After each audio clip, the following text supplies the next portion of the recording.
आज सुबह से ही दिवालीपुरा न्यायालय में हलचल तेज हो गई है क्योंकि आज बड़ौदा बार एसोसिएशन के चुनाव का दिन है।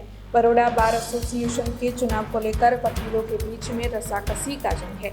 वडोदरा वकील मंडल के प्रमुख पद के लिए भी दो दावेदारों के बीच जंग देखने मिल रहा है।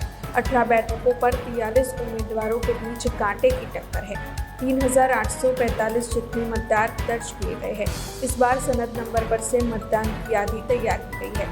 सुबह जो मतदान की प्रक्रिया शुरू हुई है वो शाम को 5:30 बजे तक चलने वाली है और शाम के 7 बजे के बाद मतों की गिनती शुरू की जाएगी। तो वहीं देर रात तक प्रमुख समेत के मुद्दे के परिणाम घोषित कर दिए जाएंगे और जो बाकी बचे हुए परिणाम होंगे वो कल यानी कि शनिवार को घोषित किए जाएंगे।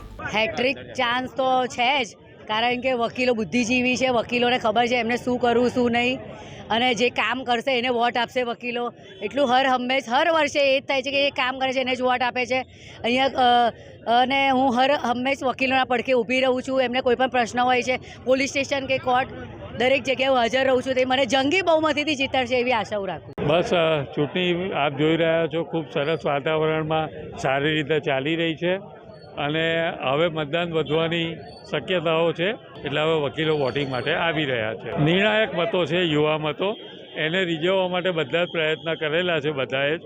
પણ મને એવો વિશ્વાસ છે કે હું જે મુદ્દાઓ લઈને આવ્યો છું એ મુદ્દાઓમાં એ લોકો મારી જોડે સહકાર આપશે અને પુનરાવર્તન નહીં પણ પરિવર્તન સાથે રહેશે એવો મને विश्वास है। हमसे जुड़े रहने के लिए हमारे YouTube चैनल को सब्सक्राइब करें और नई वीडियो की नोटिफिकेशन के लिए बेल आइकॉन को दबाएं।